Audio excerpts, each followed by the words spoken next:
Cartagena de Indias en el siglo XVII. Haroldo Calvo Stevenson, Adolfo Meisel Roca, editores. Vida cotidiana en Cartagena de Indias en el siglo XVII. Margarita Garrido. Cartagena fue un puerto colonial donde se encontraron pueblos de diversas costumbres y memorias en condiciones asimétricas, resultado de procesos de conquista, traslados y despojos. Indígenas, inmigrantes españoles y africanos, traídos como esclavos, fueron, de distintas maneras, sujetos coloniales en nuevos lugares sociales, diferentes en todos los casos a los que tenían en sus sociedades de origen. El repertorio de costumbres no es la suma de las memorias, ni la relación entre ellas puede ser reducida a la lucha entre sistemas culturales como si hubieran permanecido intactos y enfrentados. Los imaginarios de vencedores y vencidos se van articulando en redes de sentido múltiple, hasta cierto punto compartidas aunque no exentas de conflicto. La vida cotidiana comprende tanto costumbres como artefactos, memorias, creencias y valores. Es decir, las costumbres cotidianas tienen significados históricos, éticos, estéticos, sociales, políticos.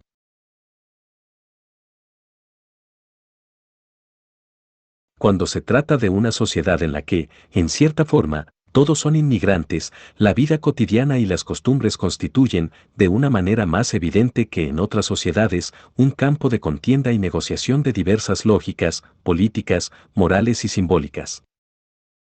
Con este preámbulo, intentaré un acercamiento a la vida cotidiana de los habitantes de la ciudad, a sus costumbres, a la manera en que se miraban y relacionaban unos con otros, a las estrategias y tácticas que desarrollaron para cuidar lo que consideraban sus bienes. 1. Un locus colonial, lugares, tiempos y actores. Cartagena inició el siglo XVII en medio de la agitación de su puerto que veía llegar y salir el oro que afluía del primer gran ciclo minero neogranadino, el situado para el sostenimiento de la defensa, los productos del tributo indígena, las armazones de barcos que traían la mano de obra de africanos esclavizados que demandaban los reales de Minas, y los galeones que llegaban de España con funcionarios, militares, clérigos, aventureros, comerciantes y uno que otro médico, boticario, letrado o artesano. Entraron gran cantidad de portugueses en virtud del primer privilegio de asiento del que esta nación gozaba desde 1595, por la unión de los reinos ibéricos en 1580 y hasta 1640, año en que pasó a manos de los holandeses hasta 1703. Hay indicios de una enorme cantidad de contrabandistas que involucraban a buena parte de la población, tanto en la exportación ilegal de oro en polvo como en la trata sin licencia. La ciudad se sobreponía de un gran incendio y del ataque de Drake en 1586, reconstruía su catedral y veía levantarse sus murallas, casas nuevas y segundas plantas en sus calles principales y bohíos y casitas en el arrabal de Getsemaní. Las marcas visibles de los edificios de los poderes coloniales señalaban los espacios para la interacción entre diversos actores en lo político, lo escriturario, lo militar, lo religioso y lo económico. La Plaza Mayor con la gobernación, cabildo, cárcel pública y lugares de escribanos, la catedral, los conventos de órdenes masculinas, San Agustín, Recoletos, en la Popa, la Merced y jesuitas llegados al inicio del siglo, durante el cual se construyeron San Diego y Santo Toribio y dos de monjas, Santa Clara y Santa Teresa, la Inquisición, una plaza de aduana al borde del muelle, casa de contratación y carnicería. 3 hospitales, San Sebastián, de San Juan de Dios, para la población española, dentro de la ciudad, el del Espíritu Santo para los pobres dirigido por el Cabildo hasta 1596 y de nuevo desde 1627 en el arrabal de Getsemaní, y el de San Lázaro, para leprosos, en las afueras de la ciudad, y el cementerio completaban el orden y deslinde. La Plaza Mayor y sus calles aledañas eran espacios de encuentro de vecinos y moradores, donde la mirada y el gesto daban el reconocimiento del lugar social de cada quien, tanto como espacio de un cierto teatro del poder especialmente visible en las procesiones, las celebraciones y los autos de fe. La Plaza de la Aduana, o las 4 calles, eran espacios del comercio. La Plaza de las Hierbas era un lugar más informal donde deambulaban a ciertas horas los esclavos y negros libres, y los encontraba el padre Claver para reconvenirlos por sus gestos. En los conventos habitaban frailes y monjas, así como laicos hombres y mujeres con sus sirvientes, que se recogían en ellos por su propia opción o eran enviados para purificar faltas que habían escandalizado a la sociedad. Las autoridades contaban con una picota pública, como lo atestiguan los autos de buen gobierno que amenazaban a los infractores, pero en los conventos también había instrumentos de tortura para desacatadores. Había un pozo público donde se acudía a sacar el agua en baldes y con polea, y podía ser sitio de encuentro de esclavos y criados. Los transeúntes, en periodos de lluvia, andaban por calles embarradas y, en tiempos secos, empolvadas. A su paso encontraban lodo y animales muertos aguzanados y estaban expuestos a accidentes, como cuando las mulas arrastraron el carro del gobernador por haberse roto las riendas. En las noches, además de tempestades que atormentaban a la ciudad, creían ver bultos que se movían y describían como el demonio. Las horas se acordaban por los toques de las campanas para maitines, vísperas y oración, que marcaban el transcurrir del día con ritmo de plegaria. En ocasiones se acudía a precisar la hora con ayuda de ballestilla y astrolabio puestos en las 4 calles. Las fechas del año las marcaban la llegada de la flota con mercancías y enfermedades, el carnaval con sus ocasiones licenciosas, el Corpus y la Navidad y, cuando los había, los pregones de bulas y autos de buen gobierno y las abjuraciones públicas de creencias heréticas, presenciadas por multitud de suplicantes. Nos aventuramos a señalar los tiempos más fuertes del siglo, con gran riesgo de equivocarnos porque es mucha la distancia y es inevitable que la nuestra sea solo una de las posibles lecturas del pasado, siempre dependiente de nuestro interés y de las fuentes, en este caso tan escasas, la firma de una paz entre el gobernador Jerónimo de Suazo y Domingo Bencos. Vio en 1603 la llegada del Tribunal de la Santa Inquisición en 1610, la plaga de langostas de 1615, el fin de la construcción de la catedral en 1616 y, al año siguiente, los pregones para la difusión del dogma de la pura y limpia concepción de María. Los años 33 y 34 estuvieron marcados por los autos de fe contra la complicidad de las hechiceras mulatas, negras y mestizas de Tolú y Cartagena y el año 38, por el proceso contra la complicidad grande de los judíos, el año 1660, por las festividades para la canonización de Santo Tomás Villanueva y 1683, por el conato de cisma de varios frailes y la Inquisición, quienes quisieron imponerse a la autoridad del obispo Benavides. El año 1693 fue el del cierre de la ciudad por el rumor de la conspiración de esclavos y cimarrones y, finalmente, el año 1697, el ataque directo de la armada del barón de Pointis. De un talante menos ruidoso que las fechas anteriores, el siglo también estuvo marcado por las llegadas de los presidentes de la audiencia y las visitas de las autoridades designadas especialmente para tasar tributos. Los eventos resaltados nos hablan de la diversidad de bienes, deseos y miedos de los habitantes de la ciudad y de las lógicas que inspiraban sus prácticas cotidianas. Los grandes bienes eran la salud del individuo, su familia y comunidad, la riqueza, ganar de comer, ser servido y regalado, y la salvación eterna. A estos bienes se unían el honor y la prevalencia para los hispanizados, y la libertad para quienes estaban desposeídos de ella, los cuales eran no menos importantes puesto que en ellos también iba la vida. Para las autoridades, la obediencia, la quietud y la tranquilidad de los pueblos. Para la Iglesia, la evangelización y la preservación de la doctrina. Para las distintas corporaciones, la conservación de sus respectivos poderes y distinciones.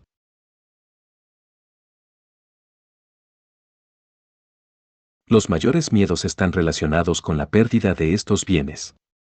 Miedo a las enfermedades y a la muerte, a las pestes, al diablo, a las tempestades, a las plagas, a los accidentes navales y los terrestres y también al hambre y la miseria, a caer en la baja esfera, a perder el honor, a la infamia, al mal ejemplo de los nobles, a la descomposición del cuerpo social y a la pérdida de poder de las corporaciones.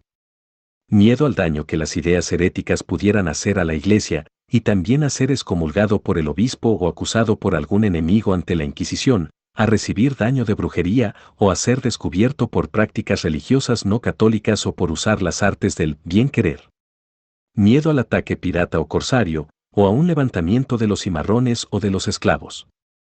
Miedo a encomenderos, doctrineros y amos crueles, a morir dando a luz o a dar a luz hijos que serán esclavos, a huir y ser atrapado. En esa sociedad de tantos miedos, el recelo y la delación estuvieron tan presentes en las relaciones como las mañas, los disimulos y las formalidades para guardar el honor, a una costa de la vida. Las historias de esos valores, deseos y miedos deben conocerse mejor. Gracias al trabajo de varios historiadores, contamos con algunos cálculos demográficos que nos permiten tener una idea de la afluencia de gentes y sus orígenes. Entre fines del siglo XVI y 1630, se calcula que había en Cartagena entre 1.800 y 2.000 inmigrantes europeos, 10% de ellos, 184, no españoles y en su mayoría portugueses, 154. En general para América, a principios del 16, el 5,6% de inmigrantes fueron mujeres y a fines del siglo, el 26%. En el último quinquenio del siglo XVI entraron 15.445 esclavos a Cartagena, pero no sabemos cuántos se quedaban en la ciudad. A comienzos del siglo XVII, hacia 1620, el cronista Vázquez de Espinosa calculó 6.000 habitantes para Cartagena y para 1684 se han documentado 7.341 habitantes, de los cuales aproximadamente 2.000 eran esclavos. En el Padrón General de Esclavos de 1687 había 5.700 esclavos entre criollos y bozales en la provincia de Cartagena, de los cuales 1.952 correspondían a la ciudad. Los indios del distrito de Cartagena habían disminuido de 3.191 en 1610 y a 2.258 en 1675. La ciudad encomendera del siglo XVI, en 1579 había un 5% de encomenderos y un 6% de grandes comerciantes de un total de 300 vecinos, daba paso a la ciudad comercial, militar y decididamente esclavista del XVII.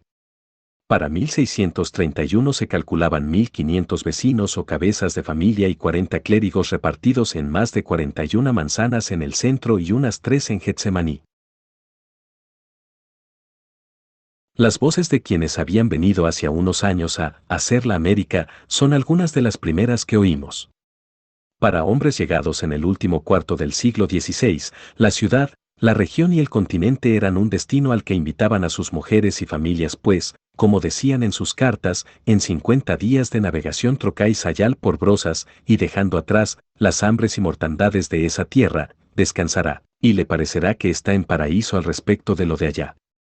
A menos de 70 años de haber sido fundada la ciudad, inmigrantes españoles ya asentados en ella la consideraban tierra propicia para ganar de comer y para gozar de regalos sin pasar trabajos y miserias. Andrés de Medina escribía a su hija instándola a viajar: vuestro marido que es oficial, aquí ganará de comer mejor que en ninguna parte. Los artesanos, menos entusiastas, quizás más realistas y en todo caso menos acomodados que encomenderos y comerciantes, hablaban de las de cal y las de arena. Juan Cedeño escribía desde Cartagena a Diego López, su amigo cerrajero en un pueblo de Andalucía: su oficio de vuestra merced es muy bueno para esta tierra, que ganaría muy bien de comer, si viniese a ella. Aunque como digo, se pasa mucho trabajo, y si, por allá hay acomodo, no le aconsejaría a vuestra merced viniese. Es muy importante tener en cuenta que el tránsito de los españoles a América era, en términos generales, voluntario. Se hacía con la esperanza de tener acá una vida mejor y se contaba con posibilidades de transterrar consigo su bagaje material y espiritual. La patria es donde se vive bien, dirían. El tránsito de judíos, conversos o no, tenía otras connotaciones. Pero el de los africanos era definitivamente involuntario e implicaba dejar atrás no solo sus lugares, familias y comunidades, sino ocultar o despojarse tanto de su memoria, costumbres y creencias como de sus bienes materiales significativos y verse obligados a adoptar otros. Los indios, sin salir de su tierra, no obstante, fueron sometidos a un proceso de despojo semejante. Los vecinos principales estarían viviendo en los barrios de la ciudad, Santa Catalina, La Merced y San Sebastián, en casas amplias, de alto y bajo, construidas de mampostería y teja, servidos de indios encomendados o ladinos o africanos esclavizados, comerciando con mercaderías o en la trata. Igualmente los clérigos prebendados, los altos funcionarios y militares, los estancieros, los letrados y médicos, algunos barberos y boticarios, con sus mujeres, hijos, parientes cercanos y esclavos. Otros, en cambio, por ejemplo, blancos pobres, tenían un oficio de los que, como decía otro inmigrante, cada día que quiera trabajar se ganan 12 y 15 reales, y otros días 20 sin tener tienda, posiblemente vivían en Santo Toribio, en sus talleres, o en solares en el arrabal de Getsemaní. Sus casas eran de bareque y paja, en las que se les prevenía repetidamente por ordenanzas desde el siglo XVI hacer el fuego para la cocina y lumbre en huecos en la tierra para evitar incendios. Todas estas personas y familias estaban relocalizadas. Una gran cantidad de gente estaba de paso en la ciudad durante la estadía de la tropa o hasta que se vendieran las mercancías. Nos cuenta el médico Juan Méndez Nieto, quien vivió en Cartagena, que a principios del siglo XVII, cerca de las casas del rey donde se descargaba toda la ropa que traía la flota, a la vera del mar, había una acera de casas pequeñas pero todas ellas altas con sobrado, a donde vivían pulperos y gente pobre que hospedaban marineros en lo alto y se quedaban con sus tiendas en lo bajo, ganándose la vida. En esas casas y algunas de Getsemaní vivían hospederas como la Mesina o la Castañeda, que era mulata, de quienes dijo el médico, que tenían en sus casas decenas de huéspedes. En 1620 Getsemaní ya era una muestra del crecimiento, mezclas y movilidad de la ciudad. Tras pasar la puerta de San Francisco se desplegaba un puente levadizo de 596 pies de largo y 234 de ancho que conducía al arrabal. De los 164 predios descritos en 1620, dejando de lado los 6 que correspondían al hospital y a la Compañía de Jesús, encontramos 125 propietarios entre los de casas y solares, de los cuales 28 eran mujeres, cerca del 22%. Allí habitaban en casas funcionarios y militares entre los que se contaban 4 capitanes, un alférez, un sargento, un teniente, un artillero y 4 soldados. 2 de los capitanes regidores vivían en sus casas altas, las cuales tenían 1 o 2 pulperías en sus bajos y eran también propietarios de solares. Otro capitán tenía 2 casas para alquilar, una de ellas con tienda de curtiduría y 6 solares, y otro era dueño de solares, con bohíos, donde viven morenos que los alquila. El artillero del presidio era dueño de 2 casas y 2 solares. Un vecino, cuyo cargo no está apuntado, pero sí un gran caudal, tiene su casa, casitas para los esclavos y un entable de serrería. Entre los de marina sobresalen 4 pilotos y 7 calafateadores con sus casas, algunos con otra, distinta a la de su residencia, para alquilar y solares. Un hombre de la mar, un marinero, tenía casa y solar con casitas, en las que vivían negros libres. Un pescador tenía su casa baja en mampostería, un barbero y un tratante en maderas tenían casas bajas en tablas, y un curtidor, casa alta en tablas. De numerosas casas se dice que tienen corrales y que las bate el mar. Un escribano, un preceptor, un pintor, un sastre y un arriero eran dueños de solares. Fuera de las de los bajos de los regidores, hay otras 16 pulperías y un número igual de pulperos o pulperas. En algunas casas se describen tiendas, una de tenería, otra de serrería y otra de curtiduría, además de 2 de barberos. Aunque no aparecen registrados como tales, era muy posible que algunos de estos habitantes de Getsemaní se dedicaran a pequeños negocios, panaderos, vinateros, carniceros, pescaderos, vendedores de sal y aguadores, como los describe María del Carmen Borrego para el siglo XVI. Advirtiendo que fue en el 17 cuando se les permitió a los negros desempeñarse en estos oficios. En 9 solares con bohíos o casitas vivían negros. Es posible que fueran libres y de diversos oficios o esclavos que vivían independientemente y del producto de su trabajo debían llevar un jornal a su amo. Para el historiador Antonino Vidal, el barrio de Getsemaní era una especie de almacén de negros esclavos, vendidos o alquilados para diversos oficios en los que eran especialistas. Las 28 mujeres poseían 31 propiedades de las que solo 5 correspondían a casas y las demás a solares con o sin alguna construcción. Una era dueña de una casa que alquilaba a negros. 14 de las 28 eran morenas libres, aparecen también como negras o mulatas, que poseían solares con sus bohíos o casitas. Solo una tenía casa y otra la alquilaba a un hombre negro. En el registro de vivienda de uno de los calafates se indica que la casa de cañas con 3 moradas era de una mulata que las alquilaba.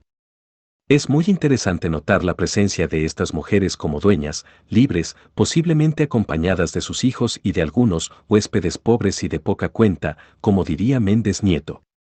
Estas mujeres no aparecen relacionadas como esposas de nadie y es muy probable que fueran madres solas, configurando un patrón de familia simple. Solo una de ellas aparece como viuda de un alférez. El obispo Diego de Torres Altamirano, en el mismo año del censo, 1620, justificaba la erección de una parroquia en Getsemaní por ser muy populoso y donde habita la gente más escandalosa de esta ciudad. Su acceso directo al mar y lugar de entrada de caminos del Nuevo Reino, al tiempo que su relativo aislamiento de la ciudad, facilitaban los tratos comerciales a espaldas del control oficial. La diversidad de viviendas, calidades y oficios de sus ocupantes sugieren un lugar de extraordinario movimiento e interacción entre ellos y con la ciudad. Getsemaní era un espacio donde se creaban vínculos menos normados, propicio quizás para astucias y mañas de libertad y de reconstrucción de formas de hacer, lógicas y memorias divergentes. Por eso al arzobispo le parecía tan importante acercar allá la vigilancia de la iglesia para la vida en policía y a son de campana. 2. Lo cortesano y lo católico en un locus colonial, las formas, el orden y el poder. Las relaciones entre los cuerpos sociales de Cartagena, distinguida desde 1675 como muy noble y muy leal ciudad, eran materia de formalidades y competencias.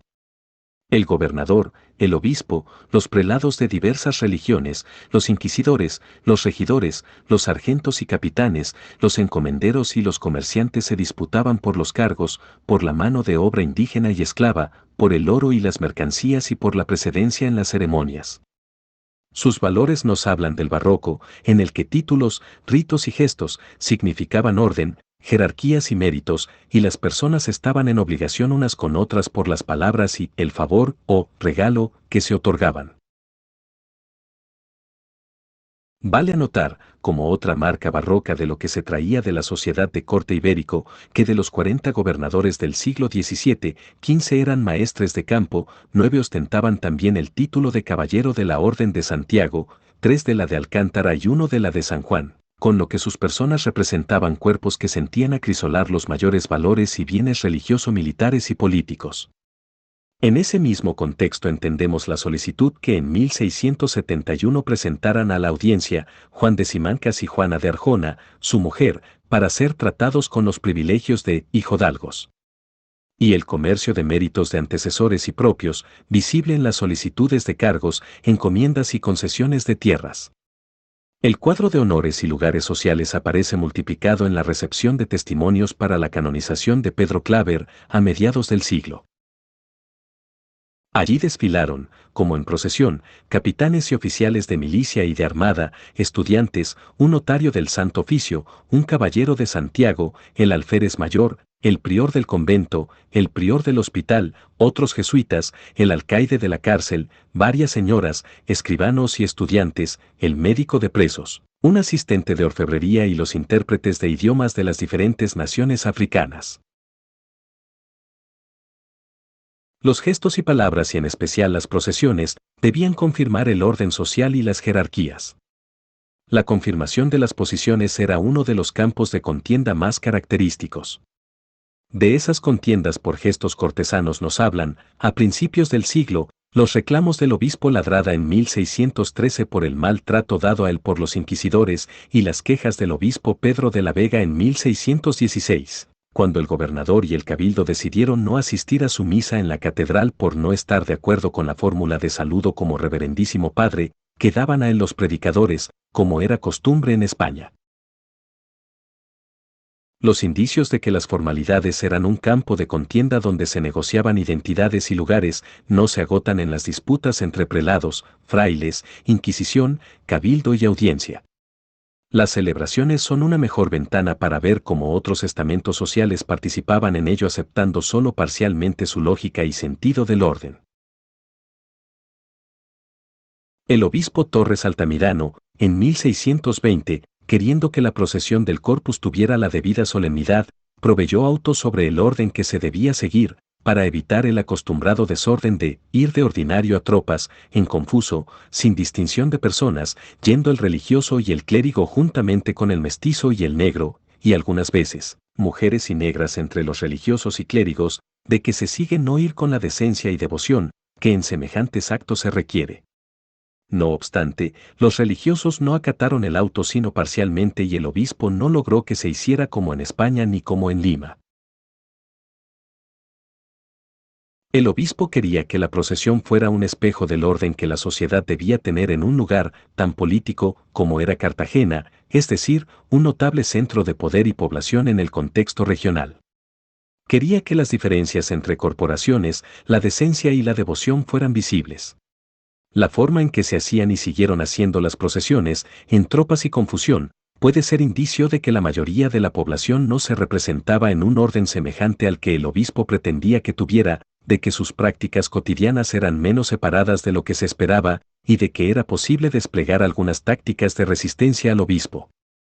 Aunque el esquema que el obispo planteaba reflejaba la descentralización y dispersión del poder propias de las sociedades de antiguo régimen, en su reporte parece evidente que no había una conciencia general de que ese orden fuera incontestable e inmutable, sino que, por lo contrario, ofrecía muchos espacios de indeterminación. Quizás 40 años después, se había logrado imponer el orden que había soñado el obispo. O quizás ese orden era todavía un deseo. Es difícil saberlo, pero vale la pena citar la comparación entre el orden del mundo terrenal y el del celestial que hizo el boticario Juan de Cueto y Mena, quien, al describir las festividades por la canonización de Santo Tomás de Villanueva que se celebraron en Cartagena en 1660, afirmó: estos júbilos y regocijos en la tierra son en cierto modo remedio de los que los ángeles hacen en la gloria. Un buen ejemplo documentado de la manera en que lo espiritual y lo terrenal se entremezclaban en las representaciones del orden, y sobre todo de cómo lo político se expresaba en lo religioso, son las disputas que se dieron entre autoridades durante el ejercicio del obispo Miguel Antonio Benavides en 1683. Las monjas clarisas de la ciudad pidieron pasar de la potestad de los franciscanos a la del obispo, la cual asumió mientras consultaba a Roma. Pero algunas monjas que no estaban de acuerdo lo manifestaron al gobernador y a la audiencia de Santa Fe, y obtuvieron también el apoyo de algunos clérigos mal avenidos con el obispo. Con ellos se formaron dos bandos. El grupo antiobispal intentó tomarse el convento con armas y lo sometió a un asedio por varios días, a lo que el obispo respondió con censuras y la audiencia intervino expulsando al obispo. El inquisidor Varela y el obispo de Santa Marta intervinieron a favor del bando antiobispal, causando el agravamiento de la situación a la que se llegó a aludir como un posible cisma. El caso llegó al Papa, quien decidió finalmente a favor del obispo Benavides. Pero su breve de 13 de noviembre no fue acatado, y antes bien el obispo fue secuestrado y preso en su propio palacio por varios meses en 1687 y embargado sus bienes, hasta cuando logró salir y ser restituido en su cargo por el gobernador entrante, pero en 1689 decidió dirigirse a Roma y a la corte en busca de castigo para los amotinados. La Iglesia romana y el Estado español estaban vinculados por el patronato. La representación de la humanidad como comunidad de peregrinos hacia el cielo le daba a la Iglesia un gran poder sobre las conciencias y los sentimientos de los feligreses. Buena parte de la política en las colonias consistía en los enfrentamientos de instituciones guardianas de la fe y dedicadas a la propagación, entre sí y con las autoridades civiles. Ello tiene que ver con la existencia de diversos centros de poder, en competencia y con lógicas distintas. En los Hechos de Cartagena se llegó a hablar de cisma, sin que haya ninguna huella de una discusión teológica. En la información del obispo es fácil descubrir la pluralidad de poderes clientelares y sus respectivos aparatos de coerción. Él informó que mandaba a mis feligreses de ninguna manera fuesen a misa a sus conventos, se enterraren en ellos, ni con sus hábitos, no les diesen limosnas, no gozasen de las temporalidades de mis feligreses, con pena de excomunión mayor, que queda ahora ejecutándose. No obstante, en esta lucha de poderes y jurisdicciones, los vecinos de la ciudad, de una parte, debieron sufrir toda suerte de ansiedades y, de otra, debieron decidir con qué facción se alineaban, y parecía que en ello iba la salvación de su alma, a pesar de estar en el partido de Dios y no en el del diablo. En esta disputa aparece una economía política de ese bien grande que era la salvación de las almas, que tenía dueños y administradores de empresas, mundiales y espirituales, e implicaba decisiones sobre inversiones en oraciones e indulgencias tanto como en limosnas y estipendios, amarres concretos entre lo terrenal y lo celestial. 3. Miradas, gestos y lugares de amos, esclavos, indios y pobres, los discursos y los estereotipos. Los miedos entre blancos y negros eran recíprocos y sobre ellos se habían construido estereotipos de conducta. Según el testimonio del padre Nicolás González, compañero del padre Claver, este tenía que desengañar a los africanos recién llegados a Cartagena, pues el diablo en sus países los convencía de que los blancos los traían a sus tierras para matarlos y comérselos, hacer brea para engrasar los barcos con la grasa de sus cuerpos, pintar de rojo las banderas con su sangre, y cosas similares. La evangelización de los negros por parte de los jesuitas en Cartagena, especialmente los padres Alonso de Sandoval y Pedro Claver, tuvo como eje principal producir para ellos mismos, para los esclavos y también para los amos, una justificación de la esclavitud con un sentido profundamente religioso. En la representación preconizada, los africanos habían sido esclavizados para que tuvieran la oportunidad de salvar sus almas, los amos tenían como su principal objetivo facilitar su conversión y los esclavos debían entender el castigo que sufrían como purificación de sus antiguas creencias y como camino a la salvación. Para producir la conversión y el miedo al infierno que debía reemplazar ese miedo inicial a los amos, Claver utilizaba imágenes. En la ciudad, esclavos y esclavas se empleaban en el servicio doméstico en casas particulares, en conventos y otras instituciones, y en muchos oficios y servicios. El informe del gobernador Vázquez de Espinosa a principios del 17 hace referencia a 600 soldados negros, y los informantes sobre Pedro Claver afirmaron que éste los atendía cuando llegaban al hospital después de duras faenas en lugares de la provincia. Las ordenanzas del Cabildo de Cartagena sobre los esclavos, durante la segunda mitad del siglo XVI, estuvieron dirigidas a su contención y control, y especialmente a impedir su mezcla con indios y con blancos, su inserción en el artesanado y en el pequeño comercio como regatones, su deambular por las noches después de tañida la campana de queda, sin compañía, de un cristiano que lo lleve, y de razón de él, por atribuírseles robos y hurtos y, finalmente, la prohibición de realizar bailes sin licencia. A ellos se referían como negros cautivos, y se proveían castigos para quienes los nombraran calpisques de indios, se quedaran en sus casas y les vendieran vino o les compraran ropas, alimentos u oro. Por cédula real de 1621 de Felipe IV se dispuso que ningún esclavo pudiera llevar armas en la ciudad, para impedir que se repitieran inquietudes, muertes y robos. En el siglo XVII esclavizados y libres acceden a los oficios y a toda clase de agencias. Cada vez más los amos, los más y los menos ricos, enviaban sus esclavizados a las calles a buscar un jornal que debían retribuirles realizando oficios artesanales diversos, oficios marítimos y de transporte como balseros y arrieros, y los relacionados con la construcción. Incluso algunos doctrineros tenían, de acuerdo con registros de los visitadores, su cocina hecha pulpería, donde sus negras por su orden y para el venden pan y vino, pasteles y tabaco. Para las autoridades, la población africana y afrodescendiente era fuente de intranquilidad. En 1599 el obispo Ladrada escribía, y naturalmente los negros son amigos de novedades, y son al fin, cautivos y desean la libertad, que es lo que los corsarios les prometen y facilitan. En 1622 el alcalde Benito Maldonado encausó al esclavo Juan de Salinas por el alboroto y escándalo que ocasionó por una pendencia a cuchilladas, llevando el caso hasta la Real Audiencia. La constante tensión entre el vecindario de Cartagena y los cimarrones llegó a su punto culminante en 1693, cuando se cerró la ciudad por temor a lo que se creyó era una gran conspiración fraguada desde los palenques. No obstante, es imposible dejar de reconocer que el 17 fue un siglo de cimarrones y palenques, comunidades organizadas en los despoblados, a las que enfrentaban las milicias españolas, en algunos casos con poco éxito. La mirada de los padres Claver y Sandoval era caritativa.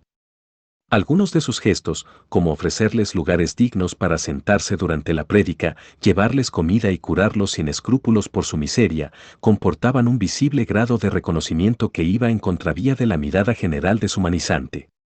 En su esfuerzo, Claver distinguía actitudes, rasgos y destrezas entre las diferentes naciones africanas, pero al bautizarlos en medio de las urgencias de la trata, a cada 10 les ponía un mismo nombre. La denuncia que hizo el obispo sobre la conducta del capitán Anaya, administrador del Hospital de San Lázaro, quien reducía a servidumbre a hombres y mujeres negros y mulatos, hijos de los internos, a pesar de ser legítimamente libres, fue un gesto más bien aislado de celo de las autoridades. Sobre las relaciones entre esclavos y amos es difícil hacer generalizaciones. El sentimiento de superioridad, desdén y desprecio tuvo expresiones tan señaladas como la queja de las señoras por el olor de la multitud de negros que asistía a la iglesia. Por un lado, las fugas colectivas o individuales, las quejas de los esclavos sobre la crueldad de sus amos, o la búsqueda de otros amos, y las continuas advertencias de los curas a los amos sobre la suavidad que debían revestir los castigos a sus esclavos, nos indican que el trato era abusivo. Por otro lado, algunas referencias en la correspondencia, la preocupación por la salud de sus esclavos y las donaciones testamentarias indican que en algunos casos se construían relaciones más armoniosas y vínculos de afecto o de culpa. La mirada de las autoridades, en especial las eclesiásticas, hacia los indios era más compasiva. Fueron constantes las quejas que elevaron obispos, sobre todo durante la segunda mitad del siglo XVI y la primera mitad del XVII, sobre la inobediencia de los estancieros al juntar indios con negros en las labores, al no proveer al doctrinero para que les enseñara, ni dejarlos guardar las fiestas por hacerlos trabajar también en esos días. Muy insistentemente denunciaron y pidieron remedio sobre el maltrato, acoso y violencia que encomenderos y arrendadores de encomienda, y también los doctrineros, daban a los indios y a las indias, el cual, dicen, era peor que el que se daba a los esclavos. Los pobres eran incluidos, en lugares y tiempos determinados, por lo general como objeto de la caridad privada o pública.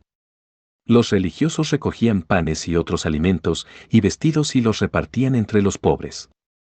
Los pobres estaban en todas partes y constituían la mayor cantidad de población en la Cartagena del 17, o al menos así fue percibido por el boticario Cueto y Mena, cuando registró que al finalizar las festividades por la canonización de Santo Tomás de Villanueva, se dio banquete general a todas las religiones, a muchos caballeros y a casi infinidad de pobres.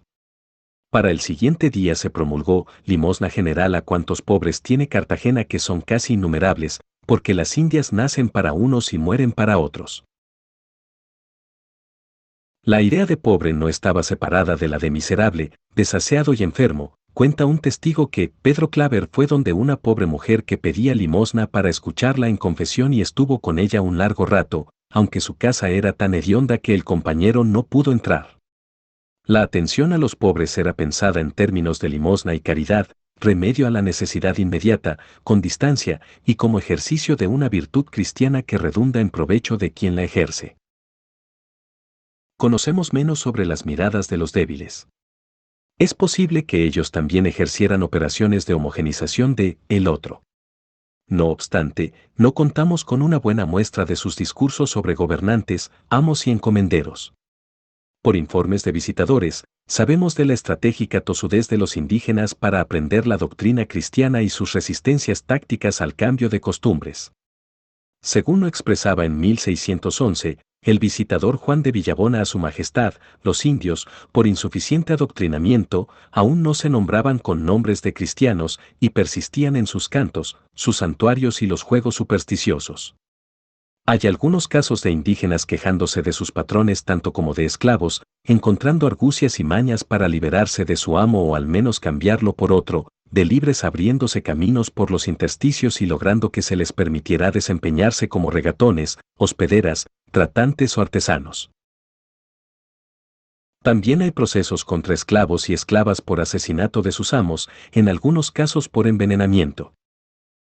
Es equivocado pensar que el otro, para los dominados, era solo el amo, el encomendero o el gobernante.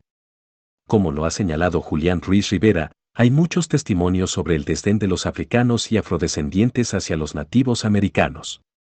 López de Cañizares, procurador de encomenderos ante la corte, denunció que los negros tratan muy mal a los dichos indios, les quitan sus mujeres e hijas y les hurtan lo que tienen en sus huertas y para su sustento, y de las indias que llevaban los doctrineros para trabajar con las negras, decía el gobernador Murga, y si no andan al gusto de las negras, las azotan como si fueran esclavas suyas. Es, pues, muy inadecuado simplificar la multiplicidad de miradas, de identidades y alteralidades que se construían en esta sociedad tan compleja que tantas veces se trae a la memoria con pocos matices. 4. Costumbres de la memoria y arreglos locales, las casas y las ropas. Al estudiar para la Cartagena del siglo XVII el campo de la cultura material, de la casa, los muebles, la ropa y la comida, es difícil ofrecer algo más que una descripción, casi una mera enumeración de objetos. Por ahora solo estamos en capacidad de invitar a que sean leídos como un repertorio posible, del cual se nos escapan las formas de uso y consumo que nos podrían hablar de relaciones y significados concretos, más allá de la constatación de las diferencias entre habitantes de diversos orígenes y con diversos lugares en la jerarquía social. En el siglo XVII no había tantas casas altas como en el XVIII, cuando a muchas se les añadió una segunda planta. En algunas sobresalen las pinturas murales, como las que aún se encuentran en la que fuera la única casa alta de la calle de Don Sancho con la calle de la Mantilla, hoy Casa Uprimi. 3 murales al temple decoraban paredes, el mejor conservado muestra una pareja de campesinos flamencos, con su atuendo de la época, en ocre, pues el color solo aparece en la mitad del siglo. El dibujo nos sugiere no solo el deseo de alegrar las habitaciones y la escasez de cuadros de gran formato, sino que también nos habla de los recuerdos, de posibles procedencias y de los gustos de sus residentes quienes quisieron acompañar sus vidas con estas escenas, en este caso posiblemente copiadas de gobelinos o inspiradas en su vida de ultramar. Entre las dos calles mencionadas está la hoy llamada Casa de los Barcos, estudiada por Rodolfo Ballín, también de 2 pisos, construida en el siglo XVII, en la que 36 embarcaciones, galerones y pinazas, carabelas y galeras, adornan las paredes de las áreas de tránsito y los salones. Y es posible que algunas hayan sido pintadas cuando la casa fue construida, aunque la única fechada es de 1708. Los preciosos dibujos sugieren la presencia de marinos y gentes del mar y evocan la travesía en las flotas transatlánticas o mediterráneas en las que muchos viajaron como funcionarios, comerciantes y, sobre todo, soldados de las batallas navales con corsarios moros y cristianos durante el siglo anterior. Su pintura repetida nos hace pensar en un rito de memoria y de marca del lugar. De los muebles de las casas de españoles y criollos nos da una idea el inventario de Cueto y Mena. Los muebles de alcoba, sala y escritorio eran de madera, generalmente de pino, de cedro o de granadillo. Para guardar objetos, eran usuales los cofres, baúles y cajas de madera, algunas con guarnición de carey. Entre los adornos sobresalían las imágenes de bulto de santos y vírgenes, crucifijos y cuadros. Llama mucho la atención la existencia de algunas bibliotecas particulares en la Cartagena del XVII, como la del galeno Méndez Nieto, quien alude a sus 200 libros que traía de su travesía desde Portugal y por Santo Domingo y los pierde en la incursión pirata a Santa Marta, y como la del boticario Cueto y Mena, a quien le embargaron también 200 libros en un pleito por deudas. La ropa de casa y alcoba era también muy apreciada en el ajuar doméstico. Diego Daza encarga a su mujer traer de Sevilla, además de su ropa de lienzo, una cama de tafetán carmesí y no damasco, y otra cama de ruán cofre, y unas almohadas de oro bordadas. Con menos detalle, Juan de Mercado encargaba traer de Sevilla ropa blanca. En la dote de doña Juana Osorio, esposa de Cueto y Mena, aparecen los paños de manos de Olán, las almohadas bordadas y las sábanas con puntas de ruán de cofre, en 10, 15 y 30 pesos por unidad, respectivamente. Manteles alemaniscos, tapetes y rodapiés eran parte de los textiles para vestir las casas de quienes podían mantener los estilos de vida andaluces y castellanos. En el inventario de los bienes de Cueto y Mena figuran distintas cajas de madera pertenecientes a sus hijas y nieta, y en todas se relaciona ropa de vestir y blanca, por lo que se puede confirmar que estos bienes, como la mayor parte de los de la casa, estaban generalmente adscritos a las mujeres, por ser ellas las ordenadoras del mundo doméstico. En el menaje de cocina encontramos ollas, olletas, pailas y pailillas de cobre, sedazos, botijas, jícaras, cocos de cobre o de plata, frascos y almireces o morteros. Para el viaje de una señora a América eran indispensables, de acuerdo con la recomendación de uno de los inmigrantes a su mujer, una olleta y un cubilete de plata y un platillo y 2 cucharas y 2 tenedorcillos, todo de plata. Por supuesto, no eran estas las condiciones en que vivía la mayoría de la población. En esas mismas casas de los amos, algunos esclavos vivían en barracones en el patio trasero, y otros muchos habitaban sótanos o buhardillas debajo del techo.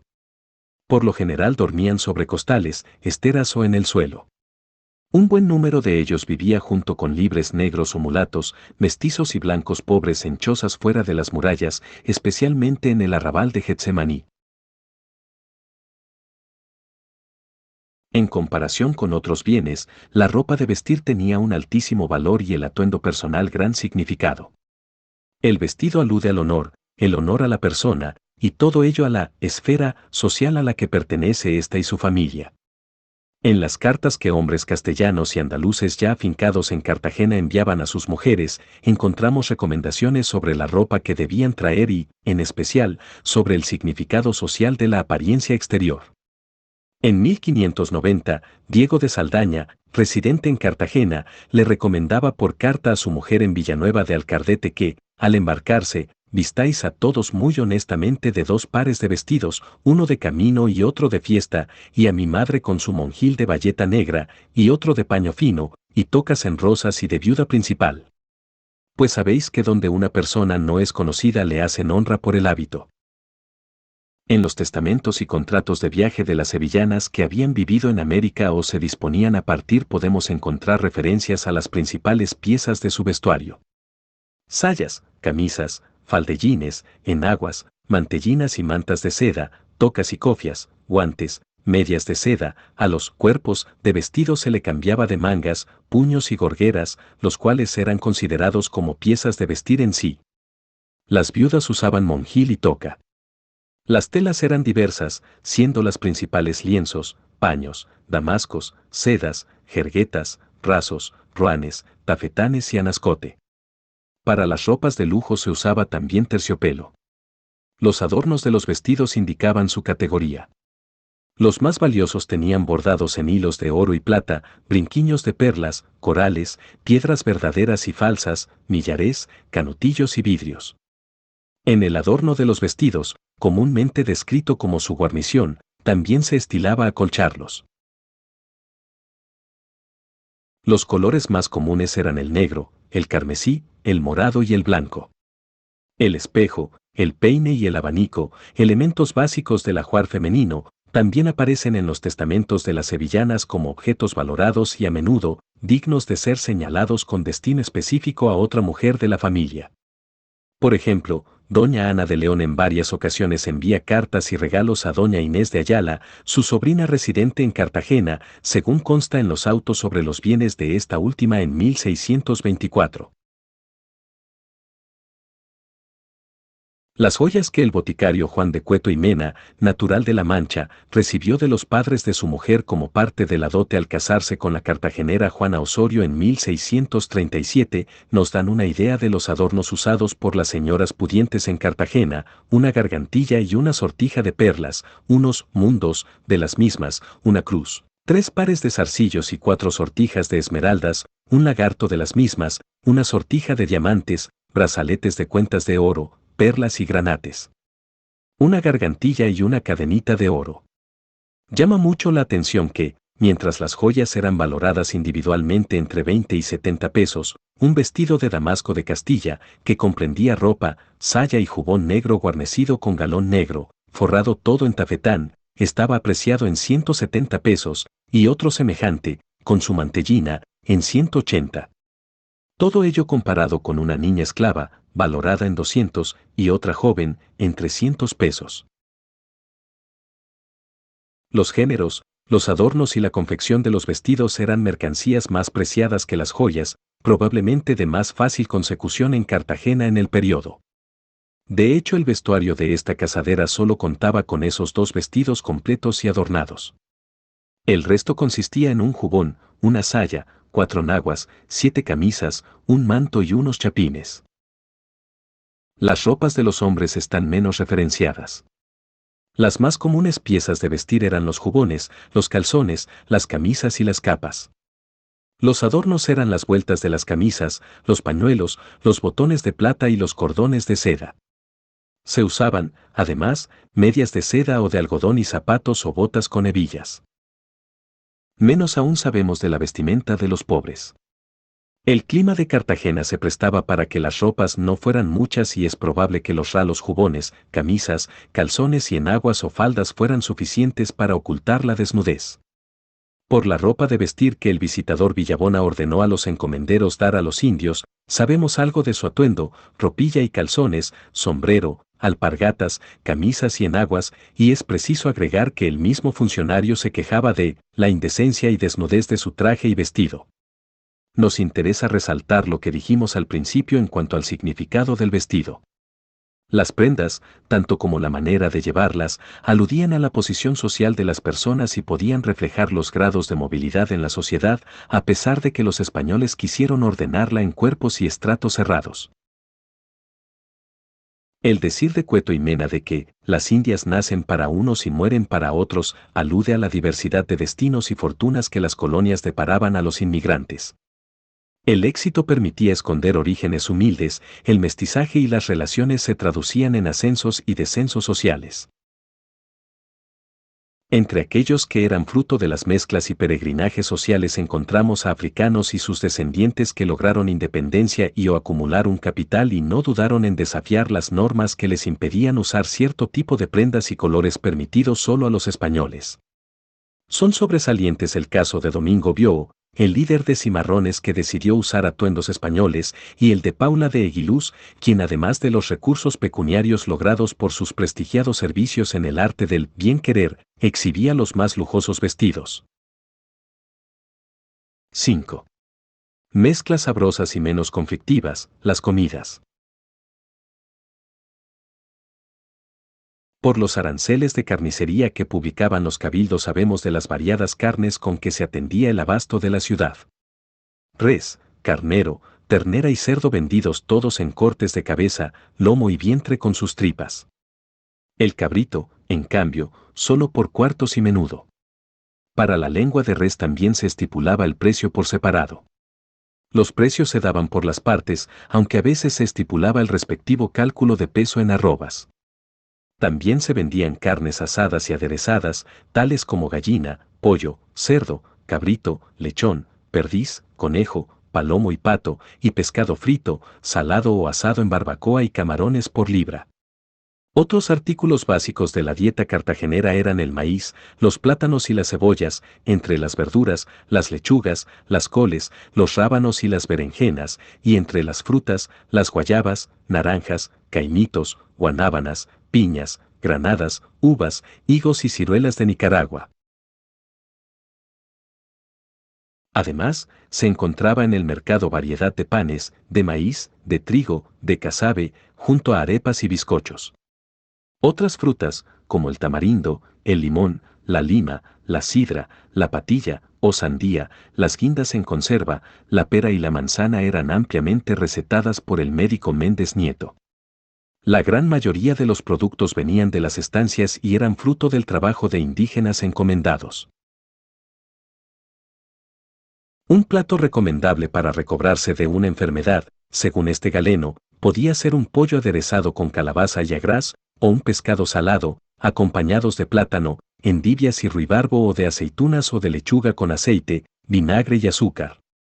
Un caldo con yemas, leche almendrada o agua cocida con anís, con canela o con sidra, podrían ser las bebidas, además de la mazamorra clara de maíz.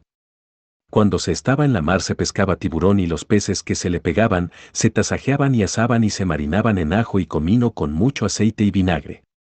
También se comía puerco marino y dorado.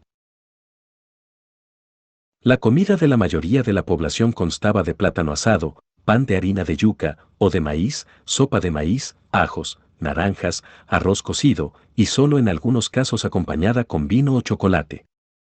Hay también referencias a dulces y consumo de tabaco. La comida de un esclavo o de un criado podía ser, como cuenta Méndez Nieto, de la de uno de los suyos, una semita o pan de mediana y un pedazo de carne cocida del otro día, para almorzar, y casabe mojado en miel al atardecer. En la comida de los negros esclavos y libres se incluía el cuscús, de origen africano, y la carne de monte, es decir, de zorros, venados y otros animales más pequeños, además de la de cerdos y aves de corral que criaban aquellos que lograban vivir en habitaciones independientes. El almuerzo era como a las 11 de la mañana y la comida a las 5 de la tarde. 6. Entre amor, honor y deshonor, y la libertad sexual. Los que vinieron dejando sus familias expresan constantemente el deseo de volver a ver a la mujer e hijos, se alegran de nacimientos, mandan saludos a los padres, vecinos y amigos y encargan a los que viajan a España de traerlos. Tener la familia consigo era considerado un bien y aún un premio a una vida sin pecado. Desde Cartagena, Diego de Saldaña escribía a su mujer: os he pagado con verdadero amor y deseo del alma de volver muchos años a, sino que mis pecados han sido causa de que yo no gozase de todo mi bien. Y lo que más me llega al alma es que haya yo sido causa para padecer tantos trabajos la que nunca sus obras lo merecieron. Espero que Dios será servido no mirar a mis grandes miserias, sino a quien es, y a vuestras lágrimas, que creo que con ellas me habéis rescatado muchas veces de cautivo, y que han de ser medio eficaz para que yo os vuelva a ver, servir y gozar.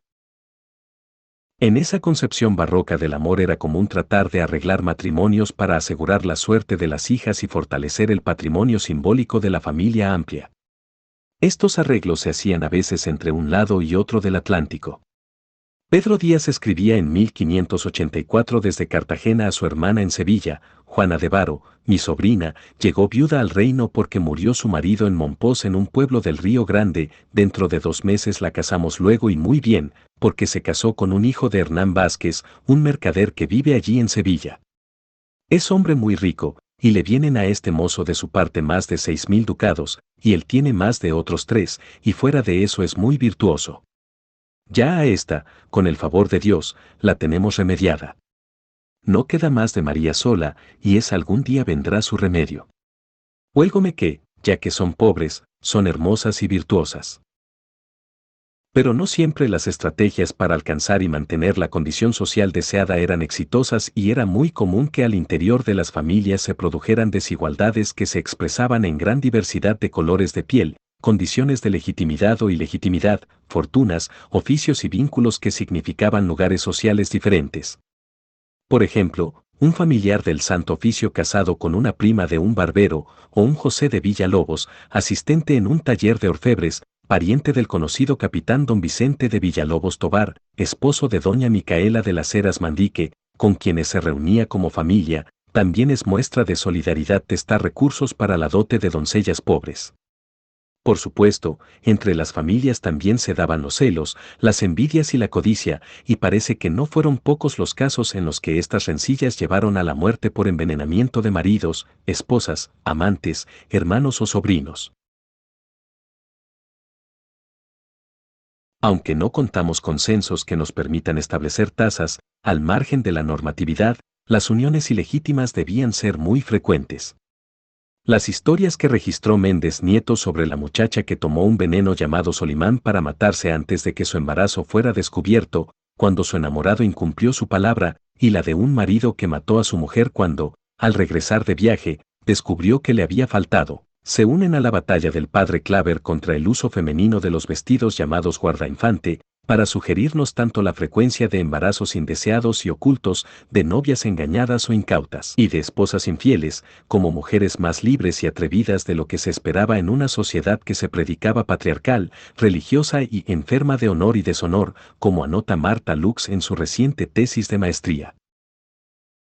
Pero por muchas que fueran las tácticas de contravención de los patrones de relación entre hombres y mujeres, casi todas ellas se vieron obligadas a tratar de guardar las apariencias, por lo menos temporalmente.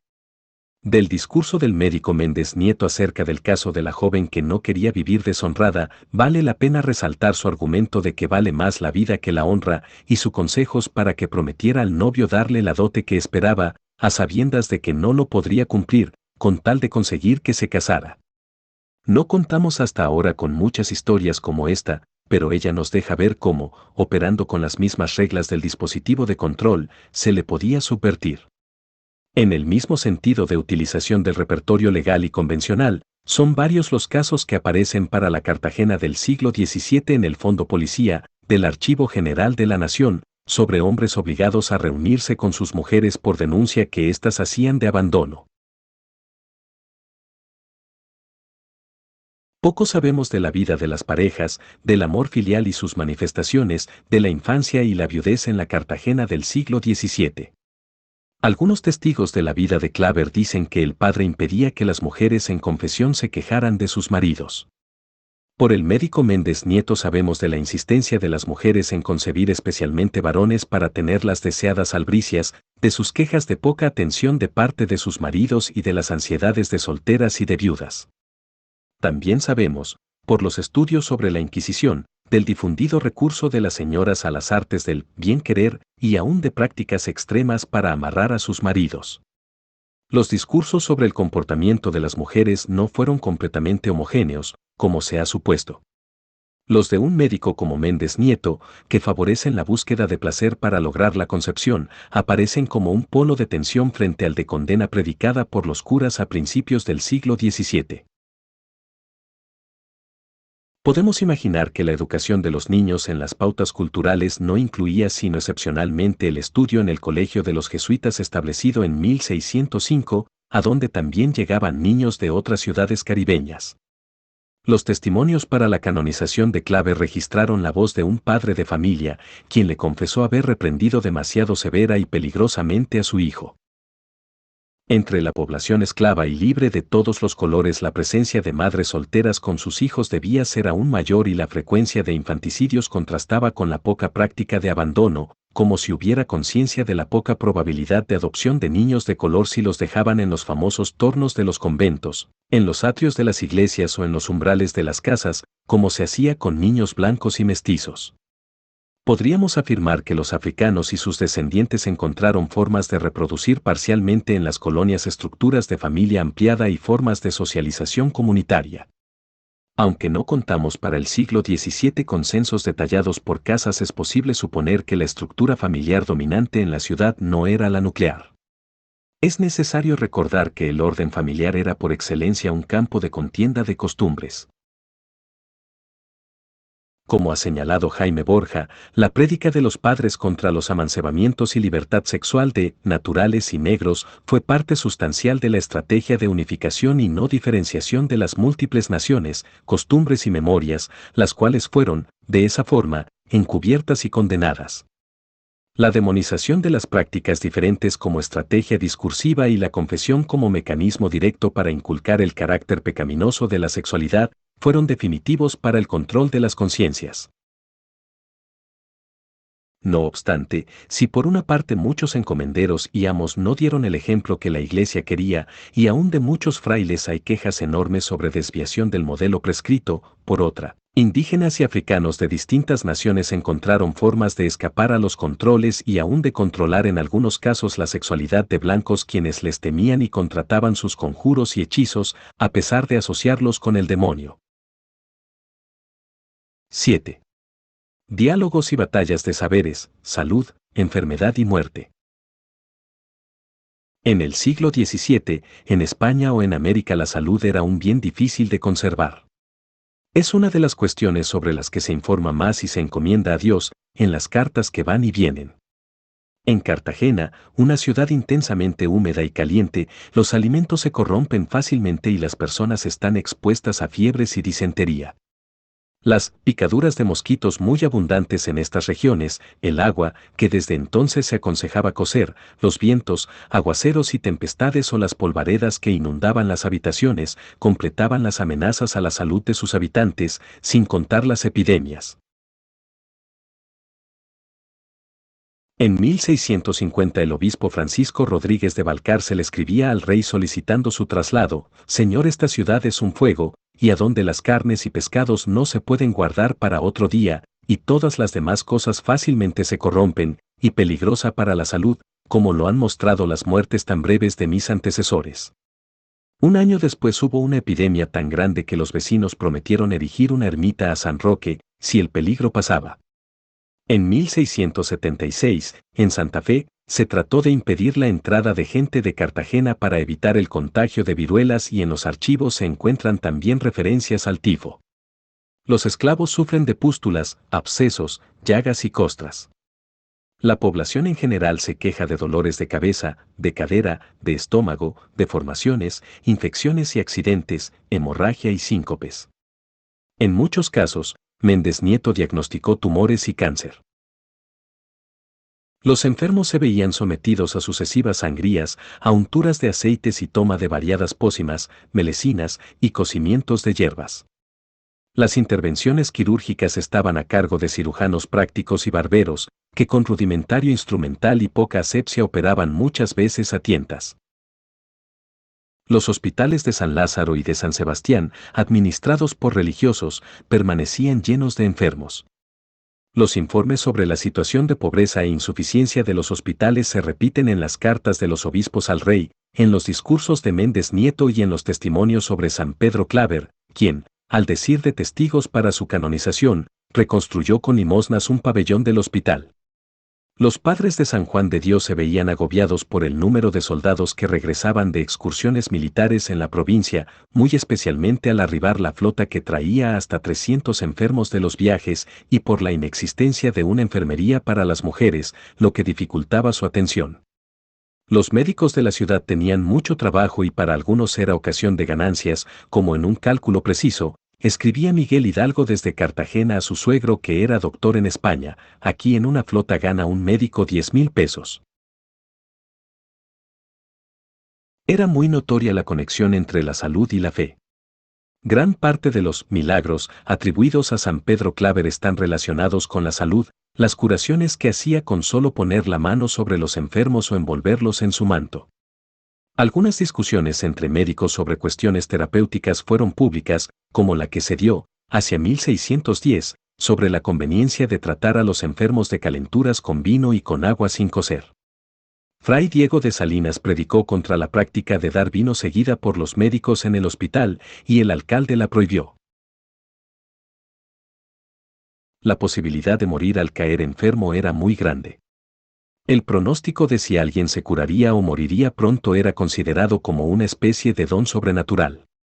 En los testimonios sobre Claver aparece repetidamente y sirve de evidencia de su santidad. Según Méndez Nieto, sus precisos pronósticos fatales dieron ocasión para que se le atribuyera a su conocimiento un origen espurio.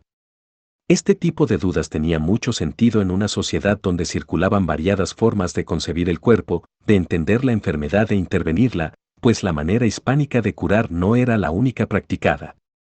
En torno a la salud, la enfermedad y la muerte se daba una verdadera batalla de saberes, que en algunos casos alcanza las dimensiones de batalla simbólica. En muchas ocasiones, reponerse de una enfermedad se consideraba milagroso, fue servido Dios que al cabo de mi enfermedad me hallé sano del pie, que se puede tener por milagro. Y en no pocas, la muerte de niños y adultos era atribuida a daños hechos por brujas. Es común la referencia general a la intervención de moanes indígenas o mujeres, generalmente mulatas o negras criollas. En las causas de la Inquisición, documentadas según los códigos de esta institución, las encausadas aparecen declarando haber recibido del diablo compañero, polvos con los cuales envenenan a sus víctimas, a quienes se los suministran en panes, mazapanes, huevos, leche o chocolate. Estos envenenamientos se daban, según aparecen en las causas de la Inquisición, tanto por interés directo de la bruja como por venta de sus servicios a quien estaba interesado en matar o enloquecer a otro, por motivo de celos, envidia o codicia. Indígenas y africanos fueron aportantes de conocimiento botánico y de la herbolaria de sus curanderos. Aunque no sin límites ni obstáculos, estos saberes diversos fluían entre los distintos grupos, intercambio botánico entre indios y afrodescendientes, aprendizajes de ambos cuando servían a los cirujanos como ayudantes. Paradójicamente encontramos a un médico como Méndez Nieto, quien tanto criticaba a moanes y curanderas, aconsejando a sus pacientes seguir las costumbres de indias y negras para el parto y la dieta, como más sanas y acordes al ardiente clima del puerto caribeño. Los creyentes aspiraban a bien morir. Quienes iban a morir esperaban poder confesarse, recibir los santos óleos, abrazar una cruz contra su pecho, tener cerca una vela y estar acompañado de un fraile. Un escribano recién llegado en la flota, en la primera mitad del siglo, se hospedó enfermo en una de las casas de Getsemaní, la de la Castañeda, y allí agonizaba con una candela en la mano y un clérigo, su amigo, que le ayudaba a bien morir. Generalmente parientes y amigos acudían a ver al enfermo morir y lloraban a su alrededor. Cuando el moribundo tenía bienes y cuentas, sus deudos y allegados se esforzaban porque lograra atestar ante testigos y escribano para dejar esclarecida su voluntad y determinada la forma en que se habían de saldar sus cuentas. Pero muchas veces la muerte sorprendía sin dar lugar a estas ceremonias, por lo que era costumbre común dejar testamentos otorgados antes de embarcarse de regreso a España. 8. Memorias, creencias y redes, los mundos de la fe y las idolatrías, de las solidaridades y las delaciones. La colonización, como se ha dicho, fue también un proceso de hispanización y cristianización. Desde la ventana que nos abrió Enrique Oute al publicar dentro de la serie de cartas escritas por españoles desde América, algunas fechadas en Cartagena a fines del siglo XVI y principios del XVII, nos encontramos con hombres y mujeres que se sienten unidos por sus sentimientos y su fe. Una fe al tiempo sencilla y barroca. Sencilla, porque la explicación del mundo de más acá se encontraba en las ideas sobre el mundo de más allá, el cual era referencia para el nacer, vivir y morir. Barroca, porque participaban de una iglesia que se comunicaba por iconos, fórmulas, ritos, símbolos, sermones y procesiones. Y ruego a nuestro Señor os vean mis ojos con aquel contento que desea mi alma, para que este resto de vida que nos queda lo pasemos con contento al servicio de nuestro Señor, que yo espero en su divina majestad que será así, porque así se lo ruego yo muy encarecidamente todos los días. Los testamentos tienen una información probablemente insustituible para conocer las devociones personales, muchas veces institucionalizadas por medio de la afiliación de las personas a cofradías. La pluralidad de devociones es extraordinaria. Las vírgenes, en sus muy diversas advocaciones, no solo nombraban la mayoría de las calles de la ciudad, sino que eran objeto de legados píos con precisa anotación sobre la capilla o convento al cual debe ser aplicado. Los santos y las santas no solo contaban con fervientes devotos que no los olvidaban en el momento de testar, sino que, antes bien, dejaban mandas que a veces expresaban el interés claro de ganar las indulgencias asociadas a esos legados. Los legados no eran siempre para las instituciones del lugar donde se residía. Las mujeres sevillanas, al ver cerca su fin en tierras americanas, no dejaron de ordenar legados para sus vírgenes y santos en Sevilla o en otras iglesias coloniales. Por ejemplo, Ana López de Insaurraga, al testar en Zaragoza, Antioquia en 1617, recuerda a San Diego, andaluz recién canonizado, y deja 25 pesos en polvo para el convento de San Diego de Descalzos en Cartagena y 12 pesos en polvo para la iglesia de Nuestra Señora de Chiquinquirá. Llaman la atención las donaciones hechas a los monasterios, entre los cuales se contaban como predilectos la Encarnación y la Resurrección, pero muy especialmente la Inmaculada Concepción. La devoción a esta última parece muy difundida entre los andaluces que, como Diego de Saldaña, la invocaba en Cartagena como su mayor protectora, plega a Dios por los merecimientos de su pasión y por la limpia concepción de su Santísima Madre, abogada y Señora nuestra, me deje ver tan dichoso día. Doña Ana López, cuando testó en Zaragoza también, le dejó misas. Esto es diciente, pues fue en el siglo XVII cuando la Iglesia de Roma proclamó el dogma y trató por muchos medios de que se divulgara su devoción. Su llegada a Nueva Granada dio lugar, especialmente en Santa Fe, a la formación de partidos opuestos y a la movilización de la población. Así el sentimiento compartido de creyentes cristianos se particularizaba en esas opciones de devoción individual que a su vez creaban redes dentro de la enorme cristiandad. En Cartagena, la popularidad de la devoción a la Virgen de la Popa ha sido señalada. Valga recordar que su iglesia y ornamentos fueron fruto de donaciones populares y su nombre fue invocado por las esclavas aún durante la tortura. Pero el análisis del campo grande y dominante de las creencias, quizás el que da sentido a las demás confrontaciones por costumbres, rebasa los alcances de este estudio. Una manera de aproximarlo mínimamente es recordar que la Inquisición persiguió al principio especialmente a protestantes, luego a brujas y hechiceras y después a portugueses judaizantes. Esa variación de foco parece mostrar los numerosos frentes de contienda en el campo de las costumbres y las creencias y la variedad y dimensión de los miedos. Era precisamente de sus costumbres y creencias que los procesados debían dar cuenta.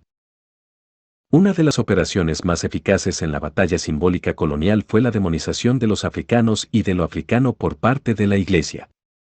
La inscripción de el otro, el no occidental cristiano como gentil, pagano e idólatra, justificó el sometimiento y la esclavización. En el caso de los africanos, la designación genérica como etíopes, hecha por el padre Alonso de Sandoval, aludía a hombres de rostro quemado y a hombres monstruosos, en el sentido doble de estar fuera de la normalidad física y moral, y posiblemente en poder del demonio. El uso de las imágenes al que ya aludimos logró, en buena medida, imponer la representación monoteísta, maniquea y dualista que era extraña a su imaginario.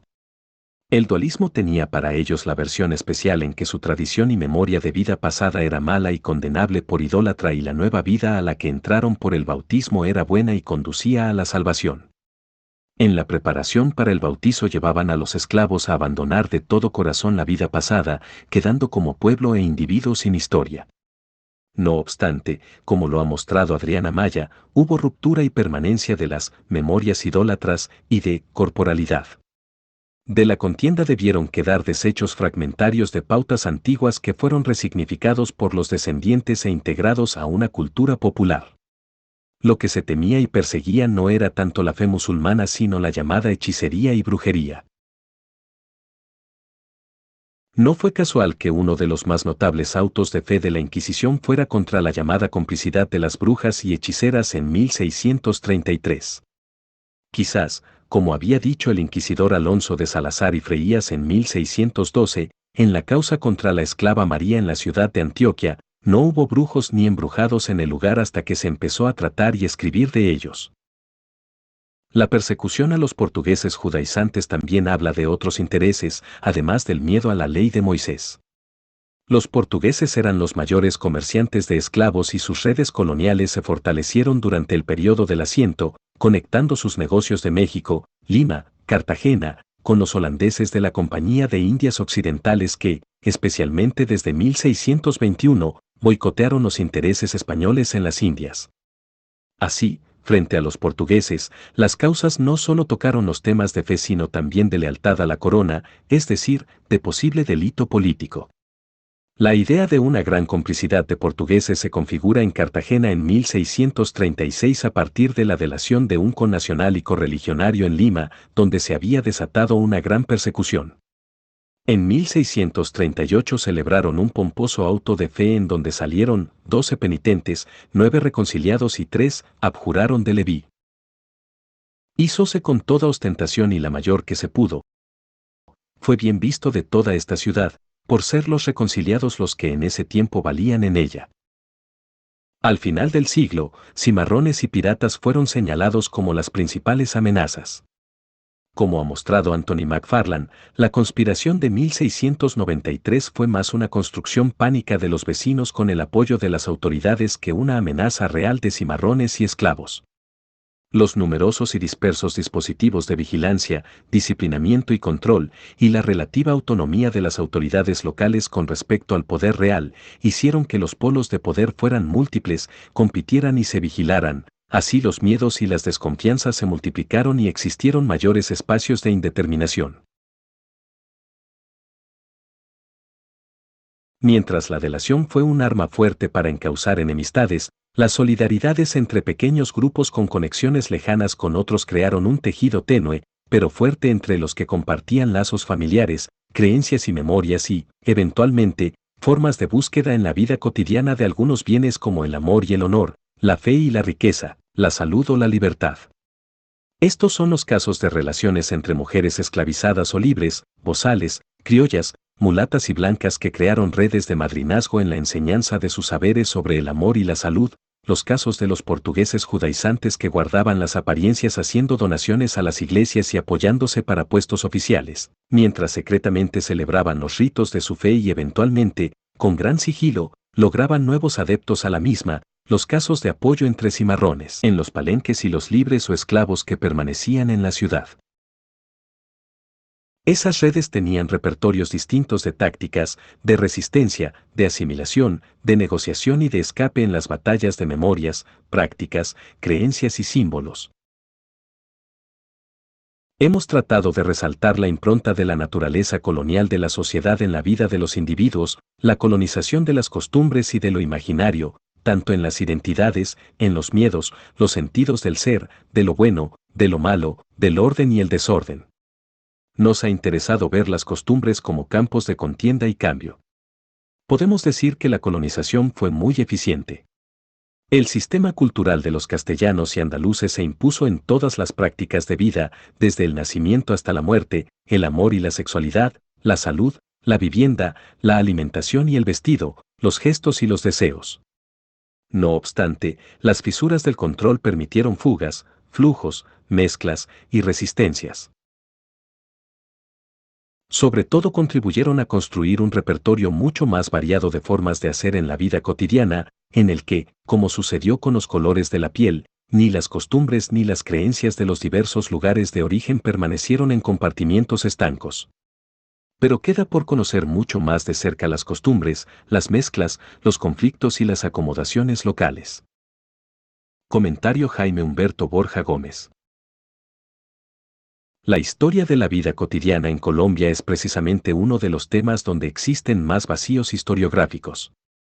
Aquí radica la importancia de esta ponencia, la cual recoge los principales elementos que se deben tener en cuenta cuando se elabora este tipo de historia.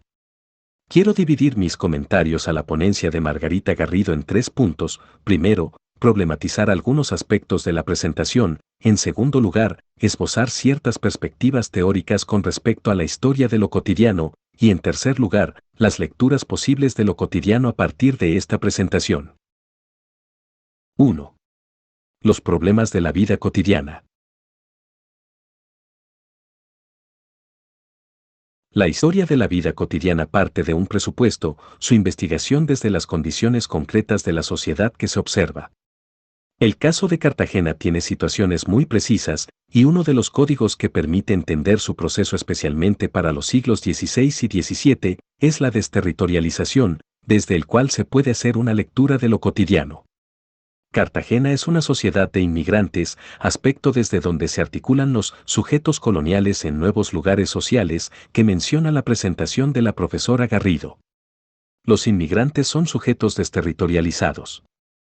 Cartagena se comporta como el espacio donde se encuentran elementos que pertenecen a 3 grandes conjuntos civilizatorios: África, Europa y las culturas autóctonas. En el encuentro, cada uno de ellos rompe de alguna forma, mental, cultural y simbólicamente sus relaciones con el territorio de origen. Unos lo hacen forzadamente, los africanos, otros voluntariamente, los españoles, los terceros en su propia tierra. Este punto marca el intento por tratar de entender cómo se ensambla una vida cotidiana con 3 orígenes distintos. Como lo deja ver la ponencia, estos siglos coloniales reflejan el complejo proceso de consolidación y de encuentro de esas cotidianidades.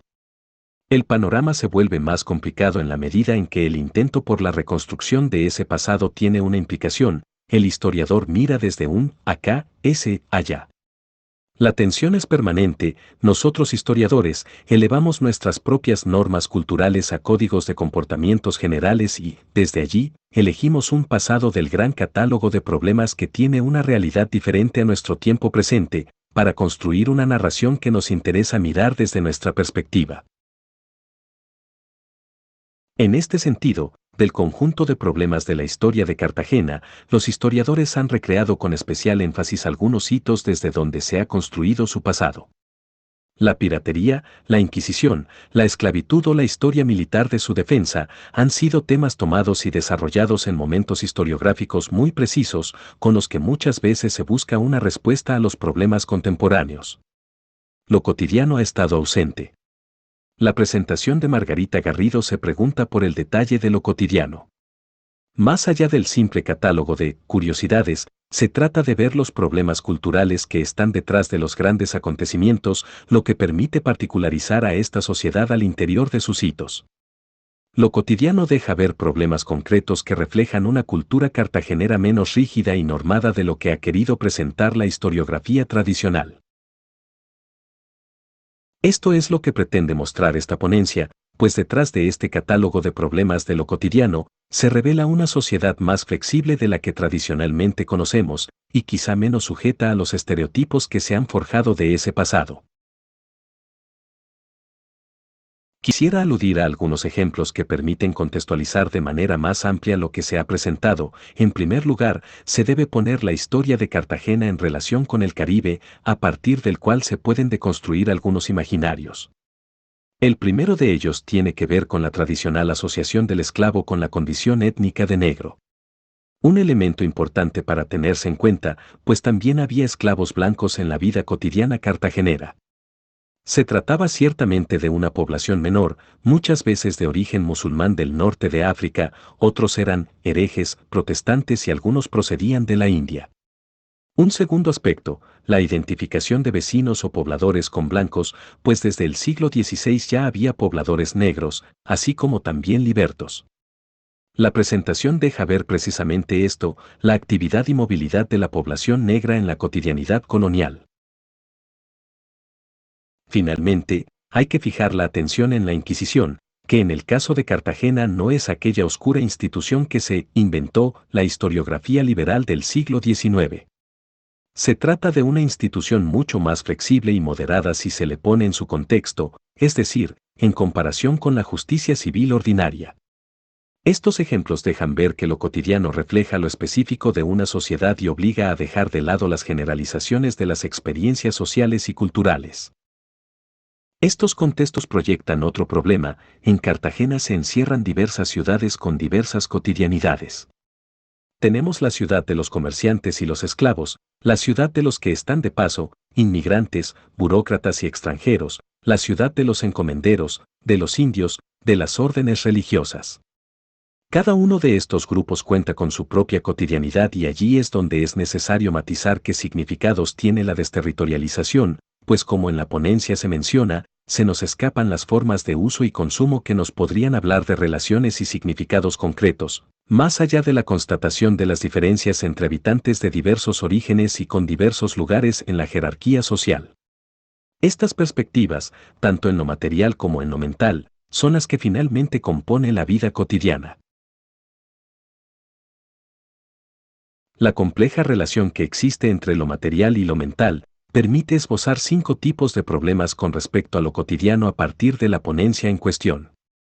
El primero tiene que ver con las prácticas en las relaciones sociales, en lo cual se debe entablar una diferenciación entre el discurso político o religioso de lo que deben ser las relaciones sociales y lo que constituyen estas como prácticas.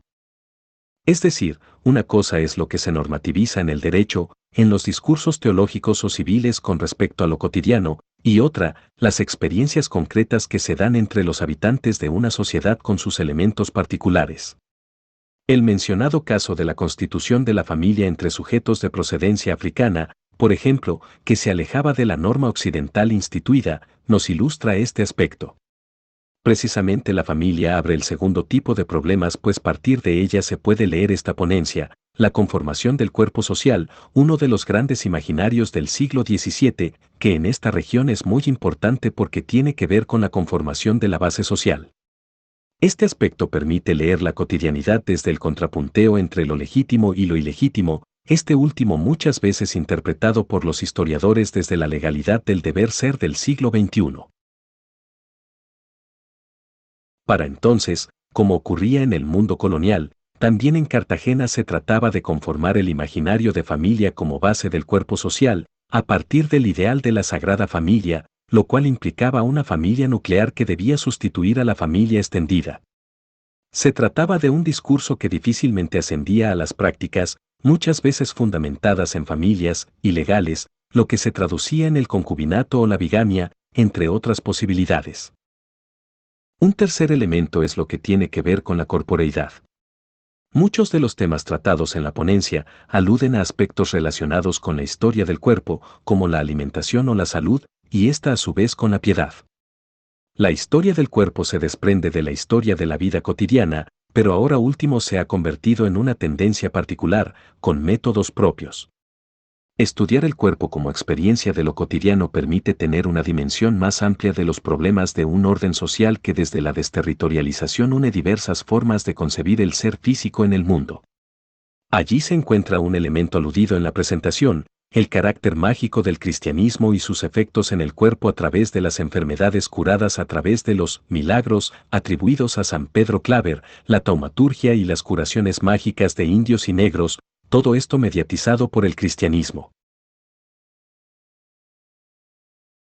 Un cuarto problema es la cotidianidad leída en términos de la ira, del miedo y la demonización, en la que no solo la Inquisición, sino también otras instituciones establecieron temores frente a ciertos sujetos, como al judío o la bruja.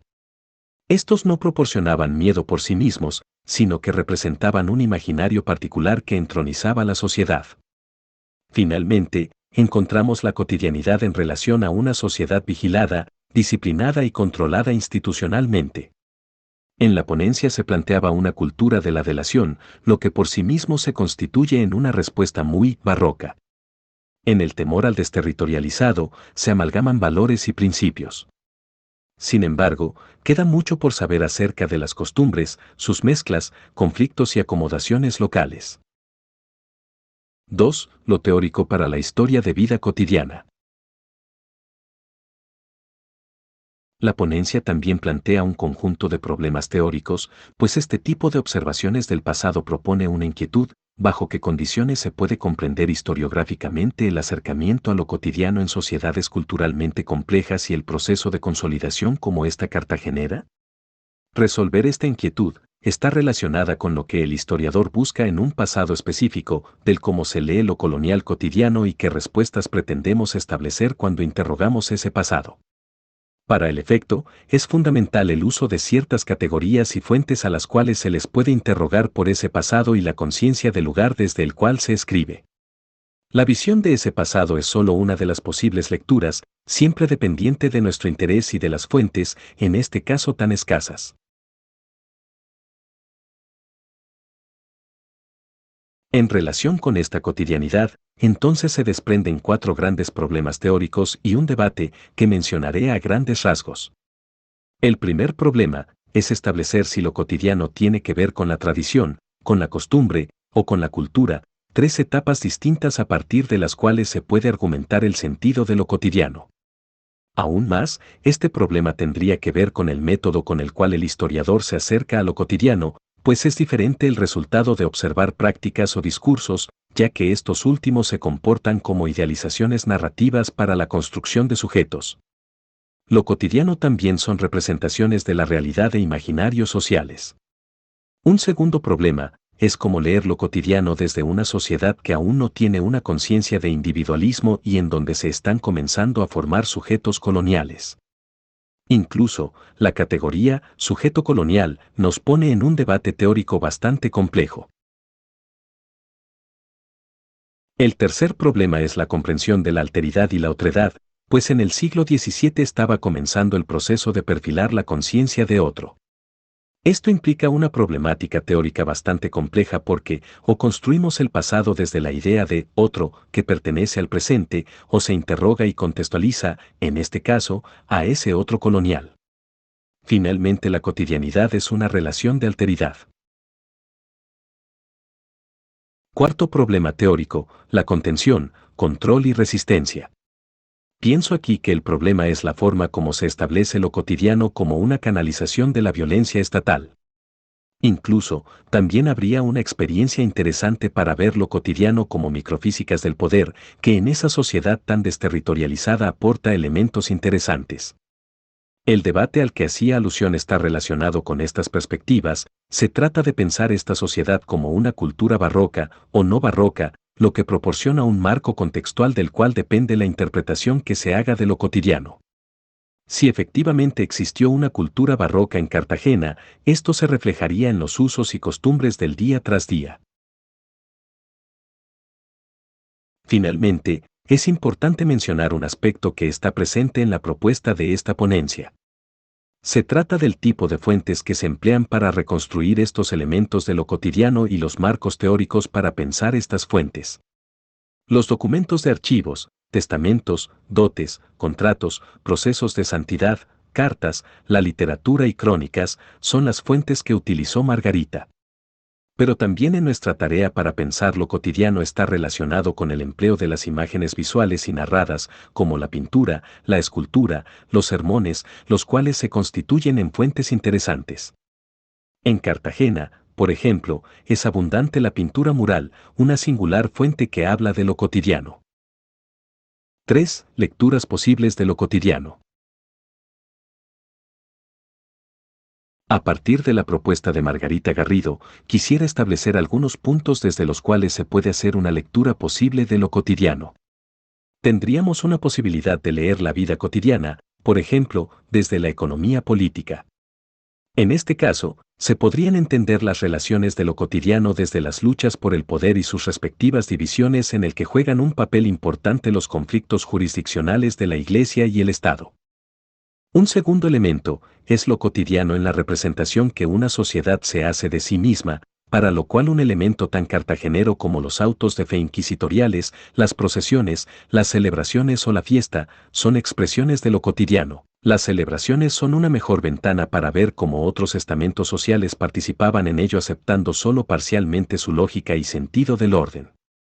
En este carácter lúdico se destaca el sentido barroco del ritual y la oralidad, porque simplemente en la forma como se dispone una procesión, se refleja lo que una sociedad hace de su propio cuerpo social. También se puede leer el problema de hacer vida cotidiana desde el gusto como forma de diferenciación social, donde el vestido, la alimentación, el honor, el linaje, la estratificación, nos están hablando de otra forma del ser de lo cotidiano. Una cuarta posibilidad es lo cotidiano desde lo que podríamos llamar la historia invisible, es decir, los sentimientos y todas sus perspectivas. Un quinto elemento, el impacto de las instituciones en la vida cotidiana, tales como los gremios, cofradías, la Inquisición y hasta los mismos sistemas de delación. Un último elemento, los discursos de lo cotidiano, donde se establece la diferenciación con los espacios y las prácticas. De esta manera se puede llegar a la reconstrucción de una sociedad restituida desde sus propios horizontes, no desde la expectativa de lo contemporáneo. De esta forma, el catálogo de elementos presentados en esta ponencia se puede ampliar a otros problemas por resolver, lo que de por sí constituye una propuesta muy amplia: el puerto y la sexualidad, las relaciones sociales, el tiempo y los ritmos urbanos, la historia de los valores, los deseos y los miedos, las festividades y las llegadas de los funcionarios, los valores y expresiones de lo cotidiano, las conformaciones de los cuerpos sociales, las diversiones. Cartagena, por ejemplo, fue uno de los pocos sitios donde las corridas de toros eran permitidas. Los mismos bailes, la teoría de los 4 humores y la alimentación, la nobleza y los vínculos familiares, así como también son problemas importantes lo que tiene que ver con piedades y devociones, conventos y santos, entre muchísimos otros elementos que nos pueden permitir ver esos pequeños poderes, lo cotidiano, tal como se presentó en Cartagena.